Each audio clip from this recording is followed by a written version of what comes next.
在基础及初级认证当中，口语测验中口语表达的题型是考生觉得比较难掌握的。我们在口语表达考试的方式是要根据题目音档及文字指示，用客语回答问题。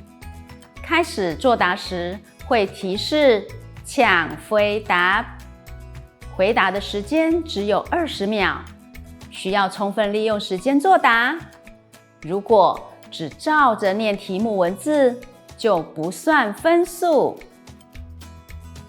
本课程以基础级即初级题库的题目为例，整合了4种实用的客语句型，协助考生应考。